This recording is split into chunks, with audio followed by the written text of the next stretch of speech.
That's Hello, okay.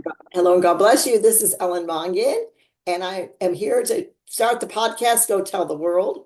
What we tell the world today. I'm MOngan. Mine is well, Mom. I'm a mother of many. And this is our co-host today, Laura. Can you introduce yourself, Laura? Yeah, my name is Laura Grijalba, and it's Grijalba. It's a hard one. So the J is Spanish, so you got the H. It sounds, some people say Grijalba. So, but anyway, I am Say, a Laura, I say, will you introduce yourself mother again? of 7 children and 4 grandbabies. Yes, so awesome.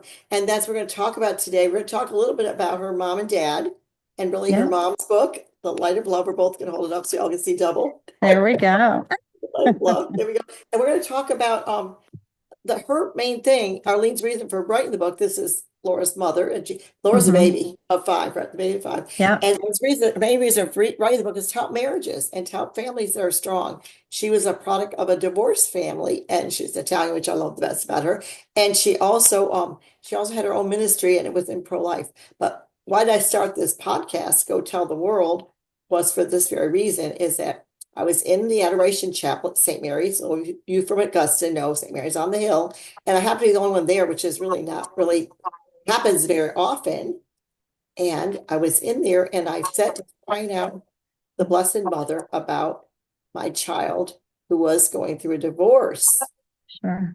And I don't know why this is maybe, but this is one of our bloopers. And so I asked the Blessed Mother to help me. I was crying and say, help me, help me. And Sure. she spoke back to me. Now, the Blessed Mother is like St. Joseph. She doesn't talk that much to your heart, but she did. Will you help me go tell the world about Jesus? And I found this years later, I found this statue before I started the podcast, and it says, Beautiful. Our Yeah. Lady of All Nations. It was at Orlando at one of the booths at a charismatic group. So I really do appreciate the fact that I have 20 co-hosts now. It started out with just J-Man and I just trying to start out, and now I have like 20 co-hosts. And Laura represents pro-life and large families. So Laura, what do you want to say? Do you want to say more about yourself before we start in? Sure. I always say that God has such great plans, and it's so hard as you're going through it to realize what He's doing, but He's connecting dots. When I was a little girl, I remember praying like for a good husband, and my mom used to always say, "The family that prays together stays together." So I wanted a husband that would, pray the rosary with me, and lead our kids in the faith too, because I figured if I'm having sons, boys look up to their fathers and need a role model. So I remember when I met my husband, Adam, I was praying before that though. Like, it was funny, like, gosh, I'm trying to think of maybe a couple years before that.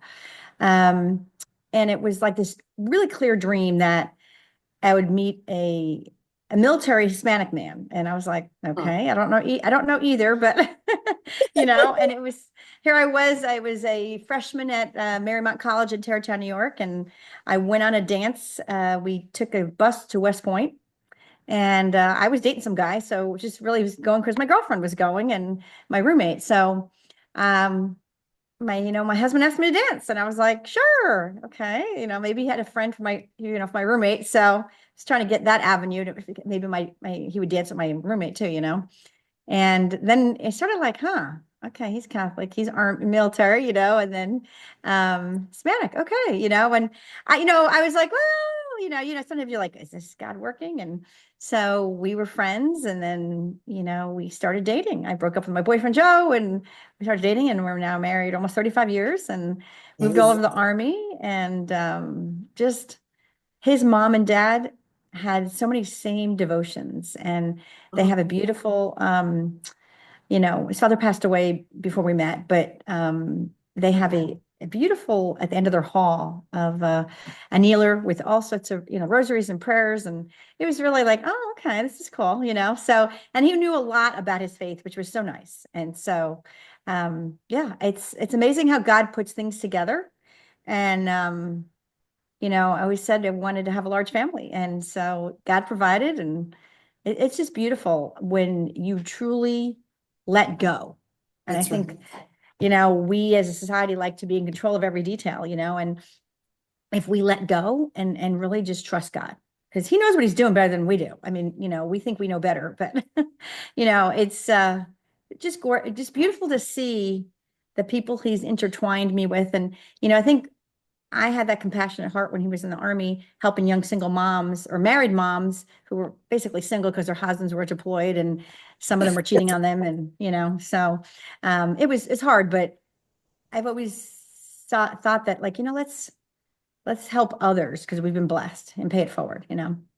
This is so So good. And your ministry is pro-life in somewhat, and your mom was totally about marriage, family. And your dad's story about meeting your mom is similar to your story meeting your husband, except for he didn't yeah, yeah. At Spanish. a dance. He Yeah. wasn't military, but like he missed the bus, but he but he got that date with what does he call her? Some movie star that I don't know because of my Esther age. Williams. Esther Esther Williams. And I Williams. think, Yep. what Yeah. what have you his when I do the podcast and I ask the Lord who to have on, and I felt like I wanted to have someone from John's family. I didn't know who it was. So I'm Okay. so glad I didn't know who, and I tried, and you did Yeah. a great show. We did a show about the Oh, gay yeah. Damascus. Yeah. Damascus. Yes, it was very That's good. Catholic Youth Summer Camp. Yeah. It's very good. That was great. So Yeah. and now we do. I just picked the co-host to pick a subject, but today we did pick the light of love because without Christ in the center of your marriage, things can fail, and people change along the way on the Absolutely. journey. And I don't know about you, but I've changed a lot since I got married. I was a 19-year-old anorexic bride, well, 20 probably, and I never thought I'd have any children. And I have 8 as well. You have 8, right, Laura? 8. Yeah. 7. So, okay, 7. I have 1 in heaven, which is a full Yeah. term. So we're going to talk a little bit about this today, and the other thing is that I felt like there was an Orlando thing for people to go to. We had to be invited. It was with the bishops and different deacons and priests and lay people. Uh-huh. It was about a company, and about that time in Florida, we had met your daddy at a end of life talk that Pat gives. If you know, Sure. Okay. Yeah. I do remember that. Yeah. so we were accompanying your dad along the journey. He was full of life. John was one of a kind. He was totally full Very, of life. very, I would say my dad was a very strong, um, like just strong character though, because most people say they believe things, but they don't follow through. And he always followed through and really had such the best interest in heart, like with all us kids, he really would, my mom was really quiet and really a thinker or intellectual, and my dad was the talker. And it was a nice blend, because um my dad would be that rock behind her, supporting her when she was the Respect Life coordinator at our church when I was a kid. And they would have a baby shower for the pregnancy center moms, and the moms would come and open up the gifts. And we would, oh my goodness, she was with Concerned Women for America. She helped run one of their conferences, and she was, gosh, what was it? Birthright. She'd help volunteer there. So, but my dad saw that my mom was more the works and my dad was there behind supporting her, and it was beautiful. She led by example. She didn't say much, but you could just tell that she cared for other people. And then she started St. Margaret's Guild at our church, and it was about helping elderly people, nuns, whatever that needed groceries, doctor's appointments, shut-ins, and it was all about St. Margaret of Costello and Margaret of Scotland, I believe. So anyway, I remember getting phone calls from nuns, in the morning. Hello, this is Sister so and so. I have a doctor's appointment coming up, and it was so really just so beautiful because it would just show the compassion, and that's what we need nowadays is compassion for others. And there were people that weren't Catholic. There were people that were just elderly that would tell their friends. There were people that were just people needing help. And so I think my mom realized that she was really meant to help others, whether it would be the pregnant moms, or where it would be helping women that were elderly, or like she read her book was about being a child of divorce and how she longed to have a closer connection with her father, and realized that that wasn't meant to be, and that God was her heavenly father and he was there. And talking about how people that in her book was just unsung hero, and how I think this is a beautiful correlation, how she saw these people that were maybe just born with one foot and didn't have hands, but how they learned how to do things, play soccer. One guy didn't have hands and arms, but he learned how to paint with his teeth. So she was talking about all this in her book, and it was just she goes from wanting to have that close bond with her father in the beginning to turning to her heavenly father, and how he, keeping, basically just focusing on God and the lighthouse, the light will guide you. And, letting go of, you being in charge of what you want, but letting God be in charge of what he wants. So it really, I love in the end of the chapter, Unsung Hero, she talks about how her the different people that were handicapped. And then at the end, she talks about how Oh, her husband is my dad was her unsung hero, because now she had progressive supranuclear palsy and mhm. leukemia. And my dad basically had to take care of her because she couldn't walk, talk, eat, or anything, but was totally with it and trapped, in her body, but totally with it, in her mind. So God bless her. beautiful. And we only know Yeah. her. I guess I talked too fast this thing. We only know her through the eyes of your dad, which was beautiful eyes of love. We only know Yeah. her from what he said about her. So we have to believe what he said because your dad never told a lie. It's like Abe Lincoln.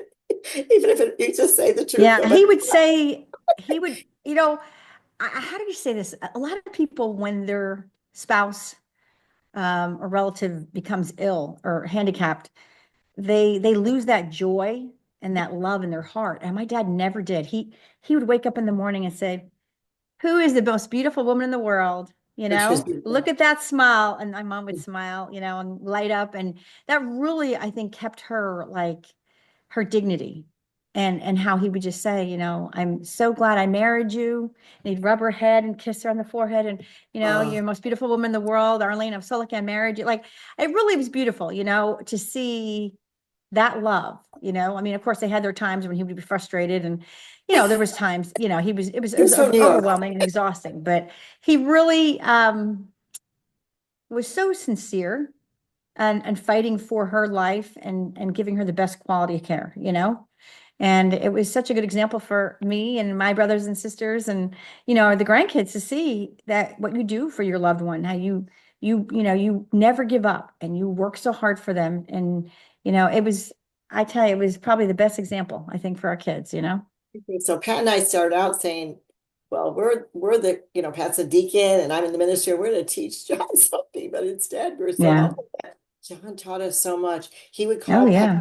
he'd call Pat for everything that, so he made sure he did the right thing for her, I promise you. Medically, yeah. Even Sure. later on, John, your brother, would call Pat. It was, we called at the end what happened with John too. Sure. The cross is part of our walk, and we all know that. But with Arlene, she had prayed. I know you know this. She had prayed Sure. that she would offer up her suffering if if her husband would find Jesus before she even got sick. So she wanted him to have a closer walk with God. And Pat would Right. say she had the two fingers and one finger. Did you, Arlene? Right. Did well, John, did you offer up your suffering so he could walk closer to God? We were so touched to tears. I would say to Arlene every time because I only knew her in the wheelchair and she couldn't speak. Sure. Could eat after a while because I always bring food.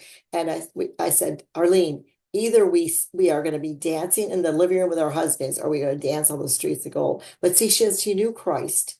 She counted all Right. joy Oh in yeah. herself. She didn't count it like, Yeah. for me, I have to suffer. John would buy her a teddy bear. I go down and she liked teddy bears for me. Look at I bought her. John was playful, let's say. And my husband's a serious guy, so he's so good for Pat, so but he'd do that. And he had a poem was written for Arlene by one of the sisters, right? A poem about, Yeah. Yeah. I do remember that. I and remember my John dad really reading it to loved us. that Yeah. poem. He pointed to us, like, look, this is a poem. So I wrote John a poem. I'd probably send you a copy if I can find it again. And he was so blessed because see that his love language was that someone sees me, and he was doing something really hard. But he was in the villages. Almost every person in the village wanted to serve John because he was a joyful giver to Arlene, and they got joy being around him. Yeah. And I think people respected that. Like, they were, you hear so many people saying, just put him in a nursing home.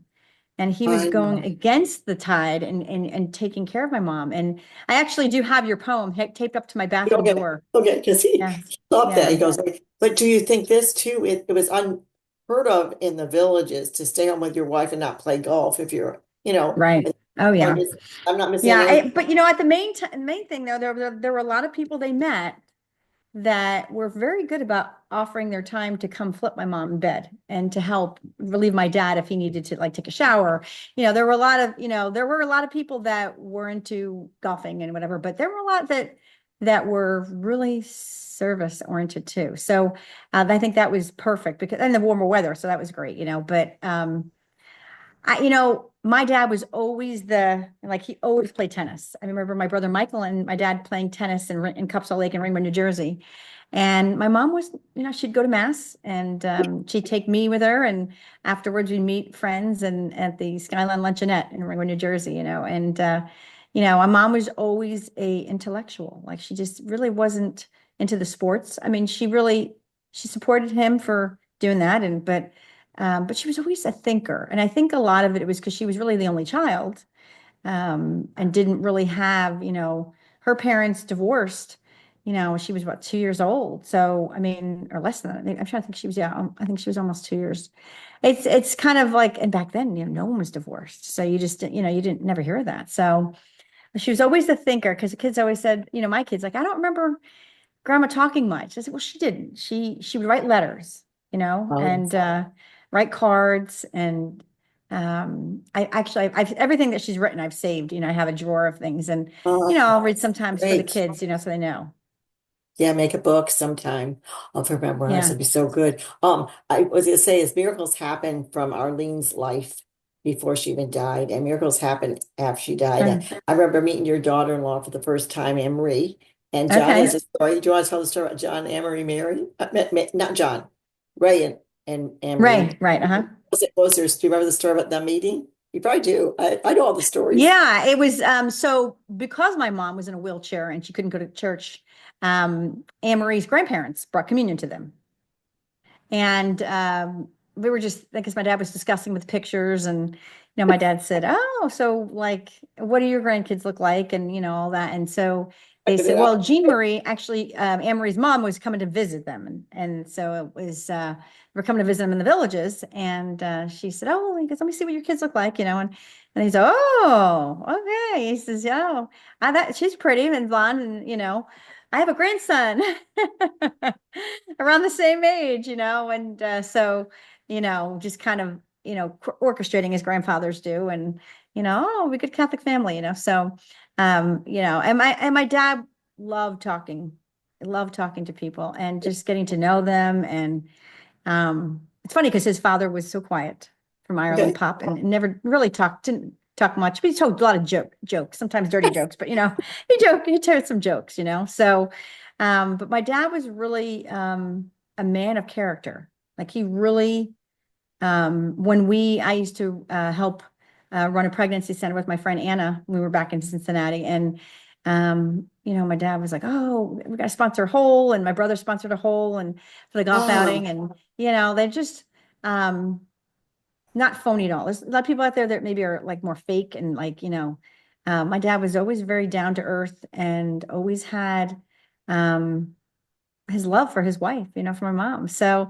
he really helped get The Light of Love, Hope for Children Divorced published because he ah, took all the notes. My mom and her friend Amy wrote the book. And then my mom, she started getting sick in 2003, 2004, and, couldn't walk as much and couldn't do things. But, she never felt bad because she was sick. My dad never made her feel like a burden.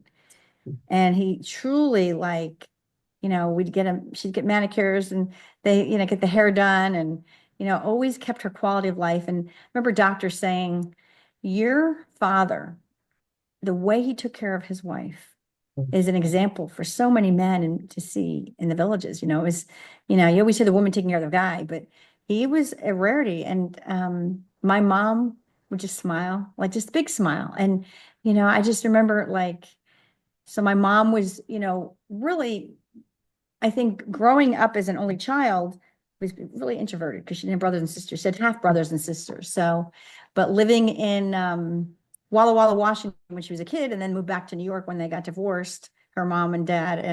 And she like really had to learn about life a different way because she didn't have a mom really at home because her mom worked, didn't have a dad. So she was really was mhm, raised by her aunt and her her grandmother. And but the grandmother would always tell her things like, we're all different. Look at our fingers. We're all different. God created us all. And I think that wisdom and the really, love of God that Mama, her grandmother and my great grandmother, well, yeah, her grandmother and my great grandmother, we used to call her Mama. We was just, even though she was starving, during the Depression, she made do, and she would, was a seamstress, and my mom saw a lot, and same with my dad, but they took that wisdom and shared it with the kids and gave us advice and guidance. And, my mom would always say that, like, you want to stay together as a family, you got to pray the rosary, you got to pray together for each other, and um, was really instrumental in teaching others about helping others. And she would get volunteers to drive the different nuns, because when she did that, it was so many different people had different drivers, needed driving appointments, and she'd pick up groceries and, but it was really her love for others and just being the light of Christ. That was it.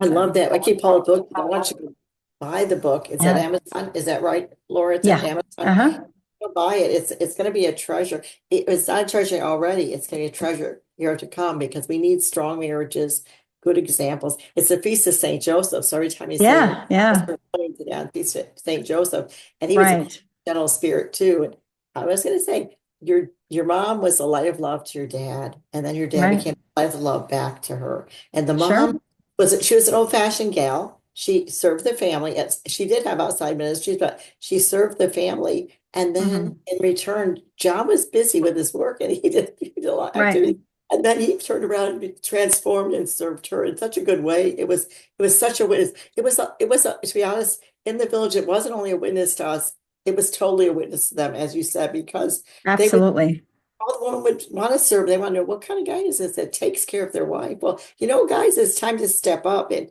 I wanted to finish the story. absolutely, Ray ended up marrying Anne Marie. I said the wrong name at right. first because we do a Yep, Anne blooper. Marie, yep, Ray and Anne Anne Marie, Marie, uh-huh. and they have a wonderful life. And I first met Anne Marie because I had heard about her from John. Yeah, I saw her Oh, with you that's guys, a, John. And then I met her, and she at Arlene's funeral, and she had just miscarried a baby. And she quietly said, "I just miscarried."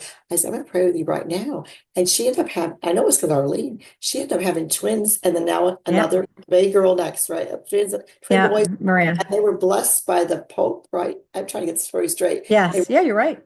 Her son Ray does a ministry which is called The Joy of the Faith. It's on YouTube, and he is it's a weekly channel. Well, he releases some right now since they're really working on the movie. So he's making a Eucharistic miracle movie called The New Manna.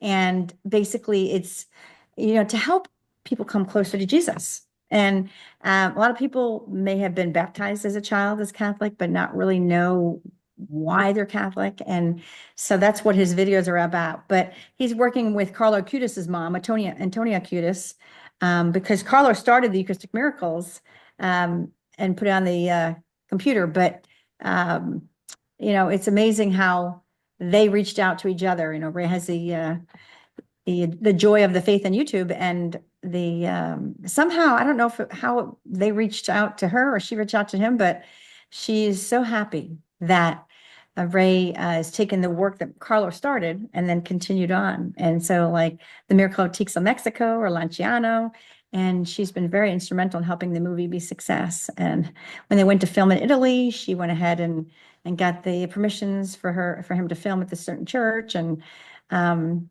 gosh, we even have relics from Carlo, and I have a sweatshirt in our closet that Antonia gave to Anne Marie, but it's too big, so I use it. So, but it's really amazing how God connects things, and you don't think, some people nowadays are like, it was coincidence. No, there's no coincidences. God is pulling everything together, and it's right now. If you look up the new manna, Ray is. Gosh, it's such a beautiful story. And it's really about having that connection to the true presence of the body and blood of Christ that so many people don't realize when they receive communion, and it's the true presence, of the body and blood of Christ. And we're so lucky as Catholics to have that. But sometimes kids weren't taught that. They might have been taught it in second grade, and then forgot about it, and then the parents forget. And so that's really what his mission is, to bring kids, and students to Christ. And it's really amazing how God is using him. And it's I think deep down that, Nanny and GP are helping, and Yeah, pulling things together, so because Ray really misses my dad. My dad, he of passed course. away in 2019 and 21. My mom passed away in 2017, but my dad died in 2021. And it was just a horrible thing with the whole COVID thing. And this doctor gave him, I don't know what, but he walked in dehydrated. And after taking ivermectin, he was at the end of COVID, and they gave him fluids that in his IV was supposed to go into his artery. And I mean, they messed up everything. And I just have to give it to God, You like, have to give God, it to you will God. figure it out. Mine is the same. I would call you Arlene for a minute. Mine is the same. My dad died of hospital error. Then when that happens, it's very hard. A lot of Sure. mistakes are, and we do Yep. forgive, and we don't forget. We be Sure. right for it. That was another miracle I was going to share. Besides the fact that Emery did get pregnant, was that one of your brothers had some miracles happen. He'll be on the show sometime. He did share because of before we met that brother, and he had some things happen to draw him closer to Christ, and then he was the one, because I think I called you. Someone needs to come. John's really sick, and he came, and I was so surprised that he came to be there for John, and he distraught Oh over. He yeah. had a lot of Yeah. conversations. We're close to the Murphy family, although we don't know them only through John's eyes, but we do love. It's Irish Week, it's St. Patrick's Day, but I was to say, Yeah. one of the things that she keeps saying that's very important is the family that prays together stays together. I've been trying to get this Absolutely. to mom, because Yep. that's the thing with Father Peyton is I'm a writer for Catholic mom, and I'll probably try to see if this can go on for Mother's Day, because it's really important. We need strong mothers and strong dads, and some way Absolutely. realize that they're doing something important. They want to raise those kids and then do something important. Well, along the journey, for me at least, I had 7 children. Like I said, one went to heaven right away after 2.5 hours old, full term, alive. It was hard to give him up, just like it's hard to give up Sure. my dad. But through that journey of having large family and having a baby die, God has used every single bit of my life to bring forth the word of God, like the Blessed Mother said. We go tell the Oh, world. that's nice. Yeah. It never There you sways. go. You're in a really hard trial today, and you're going, man, this stinks for me. God is going to work that out for the good. He has something good coming. And you have to just put one foot in front of the other sometimes and not even smile. Other times you're like Right. dancing in the clouds going, is God good? Sometimes baby Right. Christians amaze me. They're new and they go, yay, God is good. They bring life to the body of Christ, because sometimes the weary soldiers have walked through a ton of suffering. The disciples did. Absolutely. They weren't a piece of cake. It wasn't like I followed Jesus. No, some were beheaded, some were killed, one disciple was on a cross upside down. So we Yeah. just keep on walking. We know the truth. The truth is that Christ has died, Christ has risen.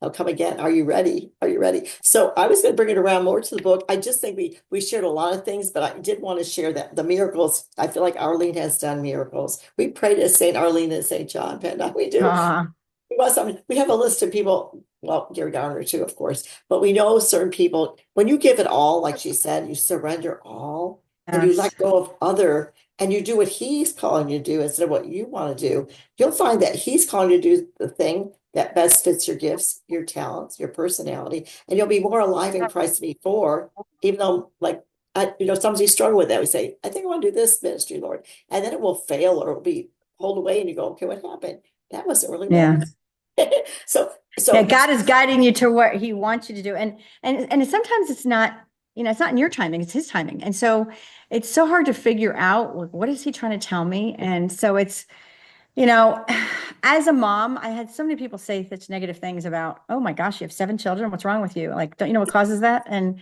I said, yeah, I know. We're open to whatever God provides and what he wants in our lives. And people just look at you like you're crazy. But I mean, like, our first 4 kids went to college debt free at University of Kentucky. And a lot of that was because my husband and I at that time, we ran 40 Days for Life in Louisville, Kentucky. And it was, 2000 and I think 13 to 19. So 6 years of doing this. And we had several attacks and, things are breaking our house and car. And, I just keep chugging along, and it made it, I would say, oh, we're going to save more babies today because the devil's trying to stop us. You always knew you're doing something good when you get attacked spiritually. And you just got to keep chugging along. And, my mom used to say, well, look, Jesus was perfect and he was crucified. So like, we're all meant to suffer, and you grow in character and virtues, and, letting people know that, you know, God loves them and has a plan for them. And even though they're going through the worst of times, to never give up, because right over that hump is something great, And so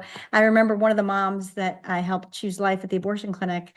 She said, I thought my life was over. I already had a daughter, I could barely afford, and now I'm pregnant and I don't know what to do. She says, but it's like when you're on a train and you're in the dark tunnel, you don't jump off. You wait for the light at the end of the tunnel Oh, and you I keep love going it. towards it.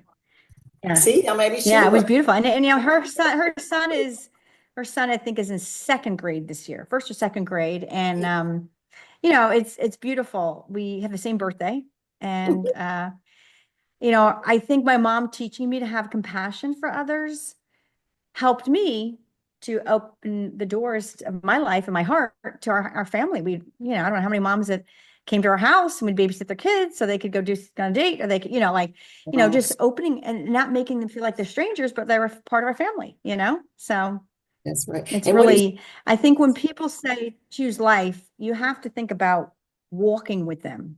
It's more than just saying, I'll pray. And, it's walking with these women and adopting them as sisters in Christ. And so I still, like, for Valentine's Day, I texted two of these moms that I still keep in touch with. And, over the years, they're like, you're like my mom, and helping me solve problems, and it's beautiful. So just really try to understand what they're going through, and why they're struggling is because they're not getting child support from the baby's father. So they're trying to figure out ways to go to, like, say, Once Upon a Child, which is like a thrift, like a consignment store for babies, for children's clothes. And just giving them, anytime I see something that's going to happen in Louisville or any of the areas where they're at, I'll look and I'll send them a text. Like in the summers, a lot of the schools and churches have like free backpacks, or they have free haircuts. And, so last summer I cut and texted it and sent it to both moms. And,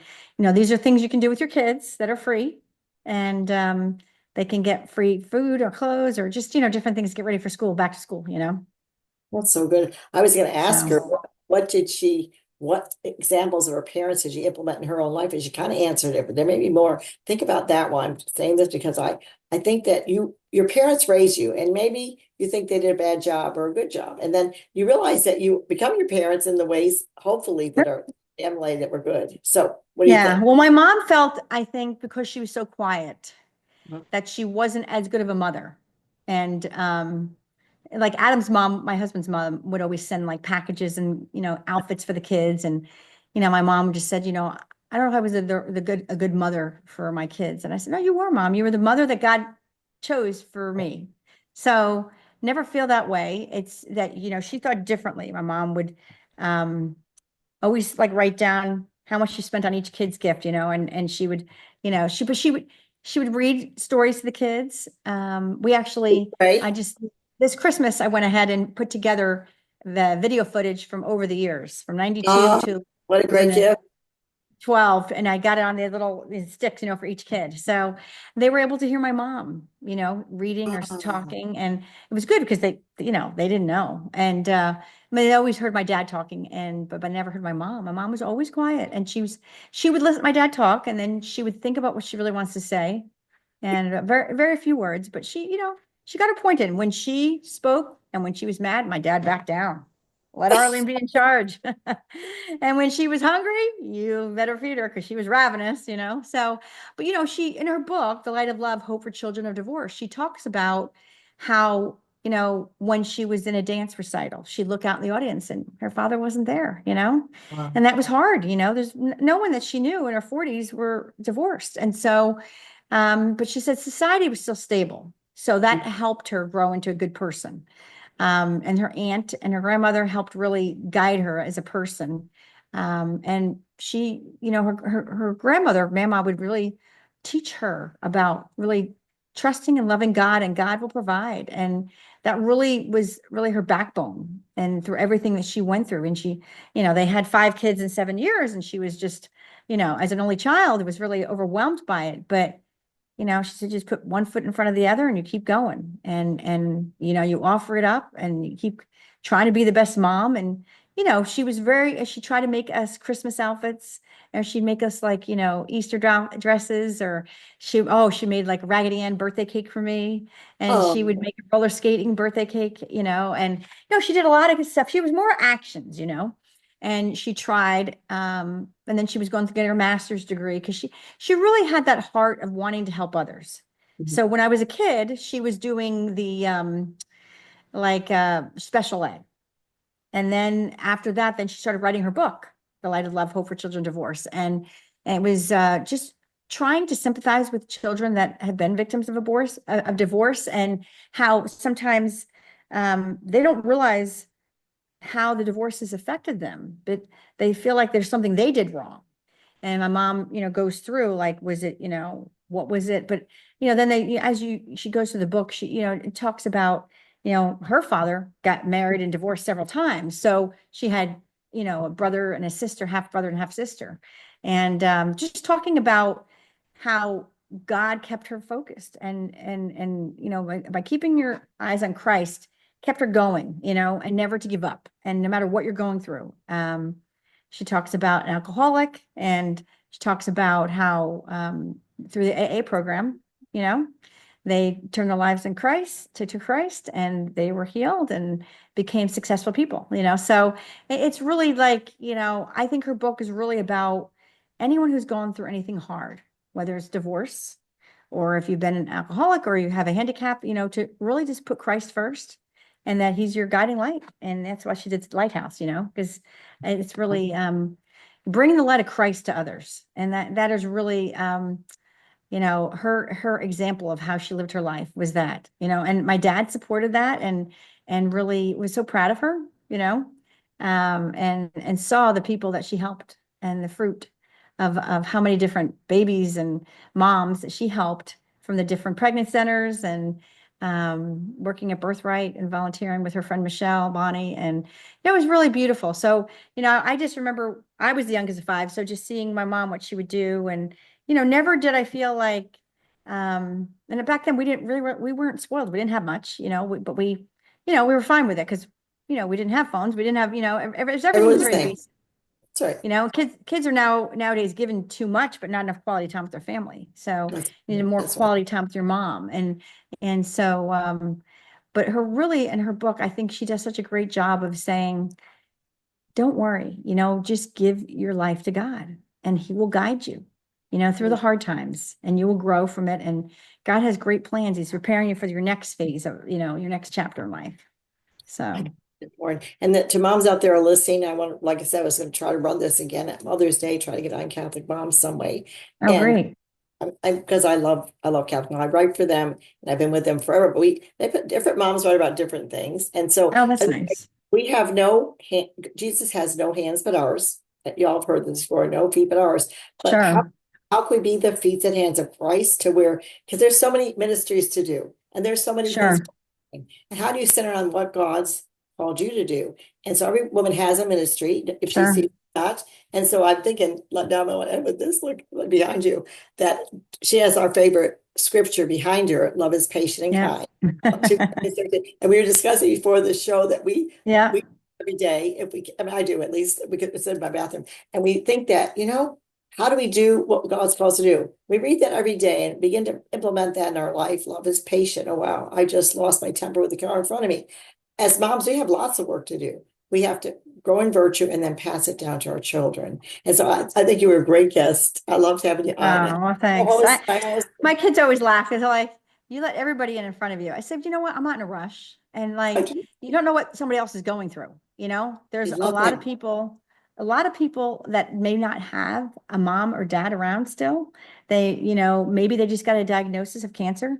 So when the kids say like, like right now we have 2 kids in college. And so like, there's not many groceries. I'm like, well, we have the bare minimum. I mean, we're fine. We go to Aldi's, we get our food, I mean, but there are so many people out there right now that, I have a friend who's had cancer for all. gosh, she's only 54 and she's had cancer for 3 years. And she lives in a hospital bed and the suffering she goes through, like, what we're going through is temporary. It's going to get better. And so it builds character and virtues in you that you never thought you had. It makes you stronger. So I think it's so important. My mom was wise before, beyond her years, and really wanted to teach people that if you've been a child of divorce, don't let that, ruin your life as far as marriage. Sometimes, you see people waiting until they get married until older because they want to, you know, get like away from the fact of being divorced because they knew they don't want to be a child of divorce. They want to have a happy life. So, um, really just turning to Christ, and just, saying, God, please help me get me through today, like, and I think that's really what my mom was really her love for this book was, she wrote this book to help people, to That's help right. people to say, never give up. God will guide you and he loves you. He has a plan and purpose for you. And right now it may not seem like it, just hold on. And I like Lauren Daigle, hold on a little longer. You know, I like Lauren Daigle's songs. So, I turn on K-Love Christian music and, those really seem to soothe me, and we just saw Mercy Me up in Dayton and just the songs, I mean, it's really knowing that there are great people out there and just finding the people, whether it's if you're pregnant and scared, and there are pregnancy centers all over the place that can help. They have clothes usually up to size 2T, and then there are other missions that can help you. I know in Louisville we had a place called the what was it? Oh gosh, Golden Arrow Center for Mothers and Children. So, but all over, if you just look on your phone and Google and your search engine and just, whatever you need, if you need, that's the great thing you have nowadays, you can search and find whatever you need. But, it's like my dad and my mom both were, they came from like parents that were, Pop's mom, and Pop, my grandfather and his wife, they both came from Ireland. They didn't have much, and my mom, her father was out in Walla Walla, Washington, and he didn't have, that sense to really be a good father. And even though he did love my mom, he bought her, a pair of ice skates, and my mom treasured those, like it wasn't like he was trying to not be a good father. He just, I don't know.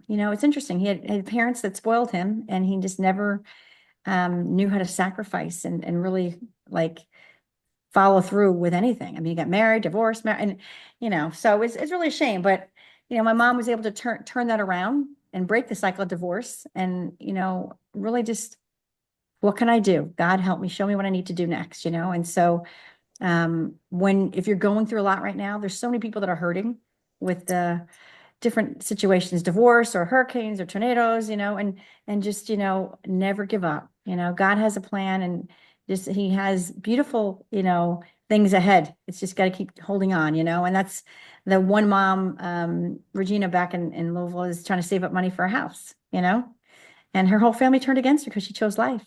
Her and her husband were pregnant with their third child, and he left, and it was beautiful being in the delivery room with her and helping her, like, and just, reach out of your comfort zone and realize that God has people he's placing in front of your path, and just open your heart, so That's good. it's And, beautiful. one thing you didn't mention, Laura, that is so important because summer's coming, and a lot of Laura's memories probably are this, I hope, Catholic Family Land. Yes. You want to Well, mention actually that? they're going, yeah. That is So what was your if parents are you, instrumental.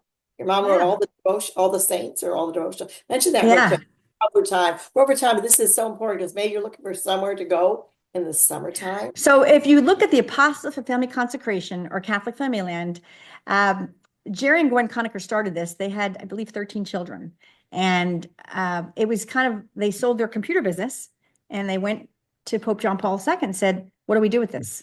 What do we do with this money? What do you want us to do? And they started Catholic Family Land. And so it's Cool. really for families from all over America that come together, and they have family fests in the summer.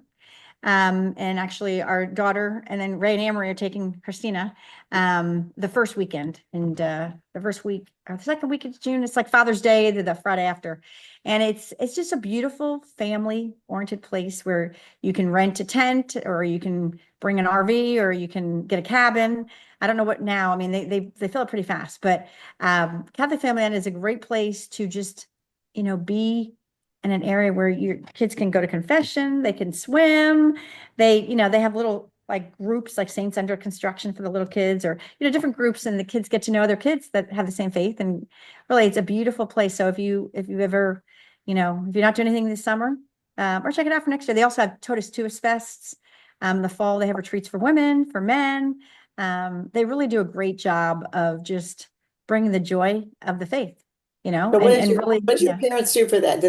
They were instrumental in helping. Your mom wrote a lot for them. I don't really So my understand her. mom was behind the scenes of helping Yeah. prepare for Deacon and Randy Reddington. So she wrote she did research on the saints of the day. Mhm. And then she would also just, whatever they needed her to do. She always, I have a picture of her with her microphone, and then my dad would give advice to Jerry. I mean, this is many years ago. Jerry's passed away, son of my dad, Okay. but just business sense. And like Mhm. they were trying to get cable and like satellite dish programs set up for the Catholic Family Land. And, he would, like basically bargain with some of these companies to get a better deal because Jerry wasn't good at that. So, but yeah, if you look it up, Catholic Family Land is a beautiful family place to get away. And, it's you have priests there, and you look in the lawn and there's priests doing giving confession, and then they have mass at the chapel. And it's just, oh my gosh, the amount of joy and friendships that you'll make there, is really great. So they're going, and there's different family fests. So you have to check and see which best fits your schedule. And it usually starts, everyone comes in like on a Sunday, and then everything starts Monday morning, and Monday to Friday. We So, have to check it out. Pat and I have not checked it out, but we only know it through John's eyes. We know Laura oh John's yeah. eyes, and do you want to mention your siblings? We know Laura, just name your siblings because they're going to hear this and go, y'all didn't mention my name. Andrea, John, Michael, two And more Donna, siblings. yeah. John, So John okay. is the oldest. John is the first child, and he's in Arizona. And then Michael is in New Jersey, and then Donna is in Michigan. Andrew's in Florida, and then I'm in Ohio. So, They're spread so we're out, all but over the place. they're tight. Family counts, and to you, Yeah, we're family getting counts. together. We're doing a reunion. Well, three of us are getting together for Thanksgiving. The other So two can't. But then in August, we're going to all get together for Michael's birthdays. Right, Michael's turning 60. So that sounds crazy, right? But we're all getting together at Michael's house like the second weekend of August. yeah, next time doing a All show. I'm brothers so and sorry, sisters. Laura. Next time doing a show, growing up Murphy and have the whole clan on. But I think it was great That'd be to nice. have you today. And I want to say, do you want to give an email if they want to ask you about any questions, or do you want to give it any context? I'll give mine. Sure, sure. Okay, how are they get a Yeah, hold my of you? email address is la.grijalba, Grijal, B as in boy A, at fuse, FUSE.net. And we had a great time. Thank you so much for coming on. Yeah. I say I'm Ellen Mongan, host of Go Tell the World, the Wow Mom. And so I'm gonna lose my voice. It's pollen season. It's not because I talk too much.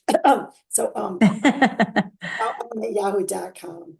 We just enjoy it so much. And Yeah, there's a lot of wisdom in this show. So get your notebook out and rewind it. And I always say rewind it. My husband says you can't rewind a podcast, but rewind it and listen again. And see sure. us next time for Go Tell the World, knowing that There you go. you have a message to tell as well. And you, like Arlene, will tell the world, and then you could be the light of love for someone else. So don't forget to buy the Absolutely. book at Amazon. That's all kind of There you shiny. go. We enjoyed you. Thank you so kindly. See you next Yeah. time. I might call All it right. a month if they say yes. And they say no, every other month. Thank you again. And this is the part where I say goodbye. A long goodbye because I'm looking for the place to turn us off. Thank you so